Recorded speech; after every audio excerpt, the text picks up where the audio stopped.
আসসালামু আলাইকুম। আমি মোহাম্মদ রেজাল হাওলাদার আপনাদের সাথে আছি। প্রথমে আসি দেশের খবর। নতুন পে স্কেলে 90% বেতন বৃদ্ধির গুঞ্জন, যা জানালো কমিশন। নবম জাতীয় বেতন স্কেলে সরকারি চাকরিজীবীদের বেতন 90% বাড়ছে। সম্প্রতি এমন আলোচনা ছড়িয়ে পড়লেও বিষয়টিকে সম্পূর্ণ গুজব বলে জানিয়েছে জাতীয় বেতন কমিশন, পে কমিশন। গতকাল মঙ্গলবার রাতে কমিশনের একটি দায়িত্বশীল সূত্র জানায়, নবম পে স্কেলে বেতন কত শতাংশ বৃদ্ধি পাবে কিংবা গ্রেড সংখ্যা কত হবে এ বিষয়ে এখনো কোনো চূড়ান্ত সিদ্ধান্ত হয়নি। এসব বিষয়ে ঐকমত্য না হওয়া কমিশন এখনো সরকারের কাছে সুপারিশ জমা দিতে পারেনি। নাম প্রকাশ না করার শর্তে কমিশনের এক সদস্য শিক্ষা ভিত্তিক গণমাধ্যম দ্য ডেইলি ক্যাম্পাসকে বলেন, বেতন বৃদ্ধির হার, গ্রেড সংখ্যা এবং সর্বোচ্চ ও সর্বনিম্ন বেতনের মতো গুরুত্বপূর্ণ বিষয়ে কমিশন সদস্যের মধ্যে এখনো মতভেদ রয়েছে। ফলে 90% বেতন বৃদ্ধি কিংবা 16 গ্রেডের যে তথ্য সরানো হয়েছে তা সঠিক নয়। আমরা এই যে নিউজটা করতেছি এটা কিন্তু ডেইলি ক্যাম্পাস নিউজ থেকে। এদিকে নবম পে স্কেল নিয়ে স্থগিত থাকা পূর্ণ কমিশনের সভায় নতুন তারিখ নির্ধারণ করা হয়েছে। আগামী বৃহস্পতিবার 8 জানুয়ারি দুপুর 12টায় সচিবালয় কমিশনের সভাকক্ষে এই সভা অনুষ্ঠিত হবে। কমিশনের এক সদস্য জানান, এই সভায় গ্রেড সংখ্যা ও অন্যান্য গুরুত্বপূর্ণ বিষয়ে চূড়ান্ত সিদ্ধান্ত হতে পারে। পে কমিশন সূত্রে জানা গেছে, সরকারি চাকরিজীবীদের বেতন কাঠামো নিয়ে কমিশন 3টি বিকল্প চিন্তা নিয়ে ভাবছে। বিদ্যমান 20টি গ্রেডের অপরিবর্তিত রেখে বেতন বার্তা বৃদ্ধির পক্ষে কমিশনের একটি অংশ, তবে অন্য অংশের মত হলো গ্রেড সংখ্যা কমিয়ে 14টি করা উচিত। আবার কমিশনের আরেকটি অংশ গ্রেড সংখ্যা আরো কমিয়ে 16টি করার পক্ষে মত দিয়েছেন। তাদের যুক্তি, গ্রেড বেশি হলে বেতন বৈষম্য বাড়ে, তাই কম গ্রেডে তুলনামূলক ভারসাম্যপূর্ণ বেতন কাঠামো নিশ্চিত করা সম্ভব। জানা গেছে, নবম পে স্কেল নিয়ে বিভিন্ন সংস্থা ও সংগঠন থেকে প্রাপ্ত মতামত ইতিমধ্যে বিশ্লেষণ করেছে পে কমিশন। প্রতিবেদন তৈরির কাজ প্রায় শেষ হলেও সদস্যদের মধ্যে ঐক্যমত না হওয়া এখনো চূড়ান্ত সুপারিশ প্রস্তুত করা সম্ভব হয়নি। কমিশন জানিয়েছে, বাস্তবসম্মত ও গ্রহণযোগ্য নবম পে স্কেল প্রণয়নের লক্ষ্যেই সব প্রস্তাব গভীরভাবে পর্যালোচনা করা হচ্ছে। প্রয়োজনীয় বিষয়ে ঐক্যমত্য হলে দ্রুতই সরকারের কাছে চূড়ান্ত সুপারিশ জমা দেওয়া হবে। আপনারা জানেন যে এই পে স্কেল নিয়ে কিন্তু অনেক আলোচনা সমালোচনা হয়েছে বিভিন্ন পত্র পত্রিকায়। এটি নিয়ে খুবই এখন ভাইরাল ইস্যু বলতে গেলে যে পে স্কেল। তবে এই পে স্কেল কবে নির্ধারণ করা হবে এবং কবে দেওয়া হবে তা কিন্তু এখন পর্যন্ত কোনো কেউই সঠিক আপডেট দিতে পারছে না। কিন্তু পে স্কেল নিয়ে আমরা যা শুনেছি এবং বিভিন্ন পত্রপত্রিকায় এবং মিডিয়ায় যা লেখালেখি করছে বা যা খবর নিউজ করছে, অনেকগুলো কিছু কিছু সত্য আবার কিছু আবার গুজবও ছড়িয়েছে। আমরা কিছুদিন আগে যে শুনেছি যে 90% পে স্কেল বেতন মানে বৃদ্ধি করা হবে সরকারি কর্মকর্তা কর্মচারীদের, এটা আসলে ভুয়া এবং গুজব। আসলে এতে কান দিতে না বলেছে সরকার, অর্থাৎ অন্তর্বর্তীকালীন সরকারের উপদেষ্টা। তিনি বলেছেন যে এগুলিতে কান না দিতে। তবে পে স্কেল আদায় কাল নতুন কর্মসূচি বলছেন দেশ রূপান্তর, যে দেশ রূপান্তর যে পত্রিকা আছে সেটা পে স্কেল আদায় কালে নতুন কর্মসূচি। এই যে আপনাদের দেখাচ্ছে, এই যে যাই হোক তারা কি লিখছে সে প্রসঙ্গে আসে।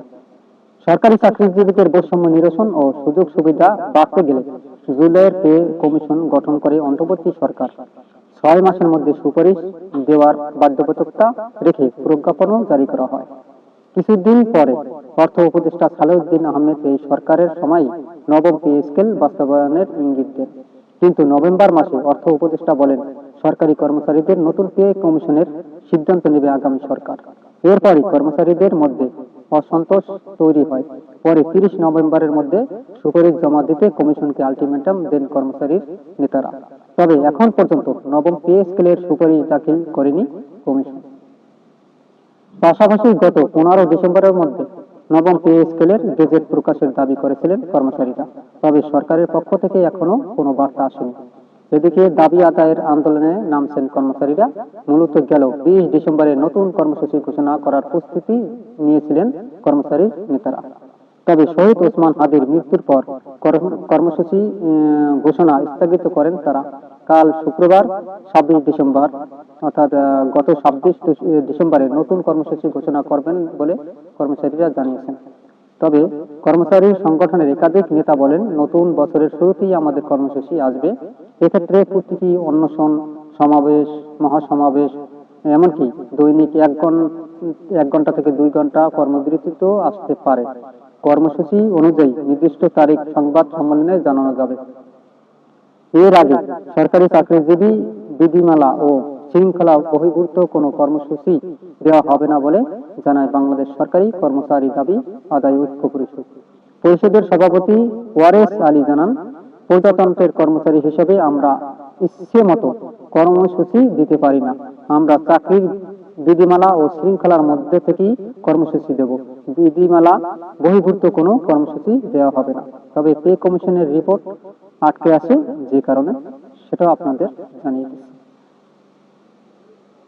2026 সালের সরকারি কর্মকর্তা ও কর্মচারীদের নতুন পে স্কেলের বাস্তবায়ন নিয়ে সিদ্ধান্ত নেওয়ার পথে রয়েছে পে কমিশন। তবে কমিশনের রিপোর্ট জমা দেওয়ার কে কেন্দ্র করে নতুন সংকট দেখা দিয়েছে। জানা গেছে, পে কমিশন তাদের 6 মাসের সম্মানী ভাতা না উত্তোলনের আগ পর্যন্ত রিপোর্ট জমা দিচ্ছে না।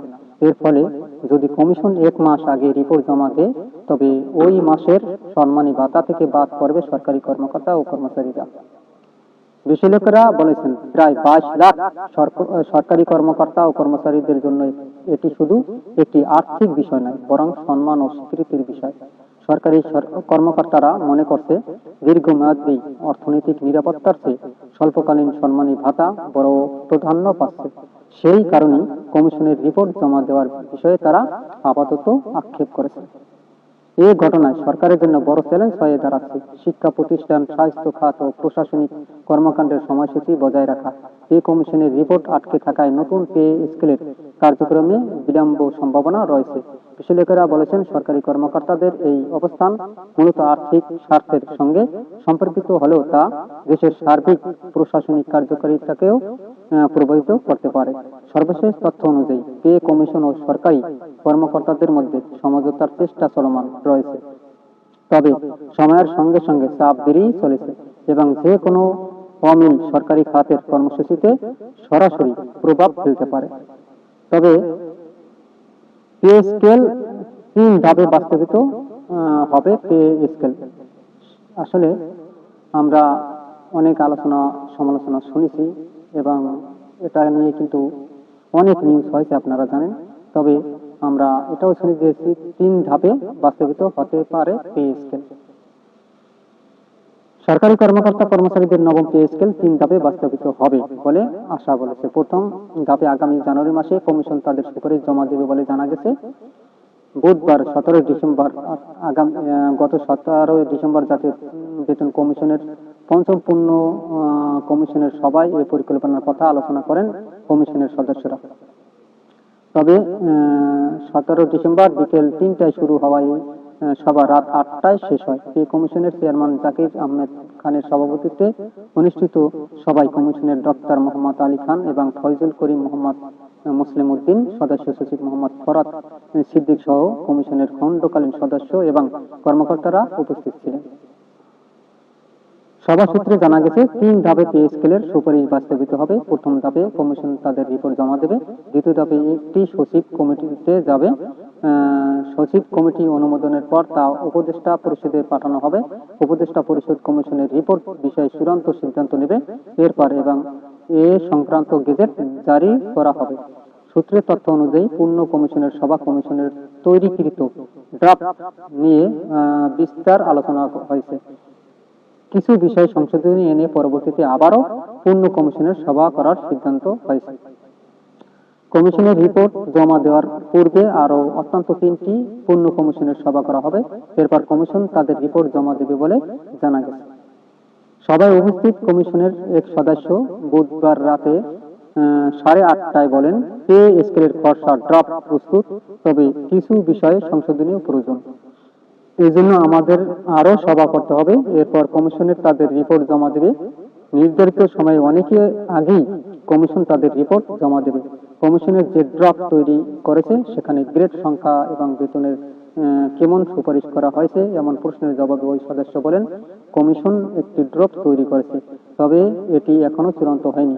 চূড়ান্ত না হলে বেতন ও গ্রেড নিয়ে কোনো মন্তব্য করা সমীচীন হবে না।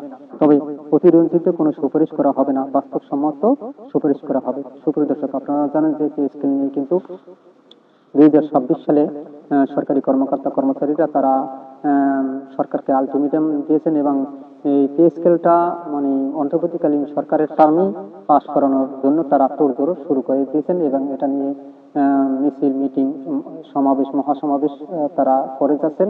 এমনকি যদি এটা বাস্তবিত না হয় তারা কর্মবিরতিও যাবেন বলে এরকম হুমকি দিয়েছে। তবে অন্তর্বর্তীকালীন সরকারের প্রধান উপদেষ্টা তিনি জানিয়ে দিয়েছেন যে পে স্কেলের জন্য যে চূড়ান্ত যে একটা কমিটি সেটা গঠন করেছেন, 6 মাসের মধ্যে কাগজপত্র সব জমা দিতে বলেছেন। তবে সামনে আপনি জানেন যে নির্বাচন, এবং এই নির্বাচনের আগে এটা কি দিতে পারবে কিনা সেটাও কিন্তু একটা সন্দেহের বিষয়। এদিকে আপনারা জানেন যে সরকারি কর্মকর্তা কর্মচারীরা কিন্তু তারা মিটিং মিছিল করেছেন, মহাসমাবেশ করেছেন এবং আরো আলটিমেটাম দিয়েছেন সরকারকে। এর ভিতরে কিন্তু আপনারা জানেন যে ওসমান হাদি তিনি তাকে গুলি করার পর অর্থাৎ মারা যাওয়ার পর এই আন্দোলন স্মৃত হয়ে যায় এবং তারপরেই আবার আমাদের সাবেক প্রধানমন্ত্রী বেগম খালেদা জিয়া তিনিও কিন্তু মারা যান। তারপর আবার এটা আবার এখন স্থগিত হয়ে যায়।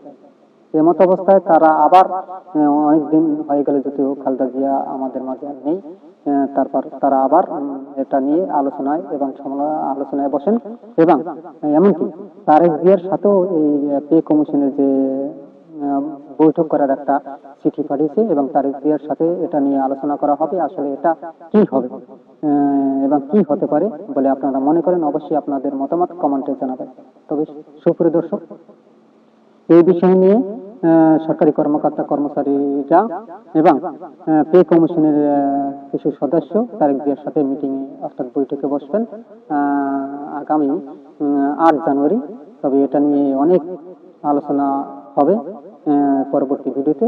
সেই পর্যন্ত আপনাদের দেখার আমন্ত্রণ জানিয়ে আজকে আমার ভিডিওটা এখানে সংক্ষিপ্ত করব। তবে যাওয়ার আগে একটি কথা বলি, যারা যারা আমার এই ভিডিওটি দেখেছেন যদি ভালো লেগে থাকে অবশ্যই আর.এস বাংলা নিউজ 24 সাবস্ক্রাইব করুন এবং লাইক ও শেয়ার দিয়ে সবাইকে দেখার সুযোগ করে দিন এবং পরবর্তী ভিডিওর আমন্ত্রণ জানিয়ে আমার ভিডিওটি এখানে শেষ করছি। আসসালামু আলাইকুম ওয়া রাহমাতুল্লাহি ওয়া বারাকাতুহু।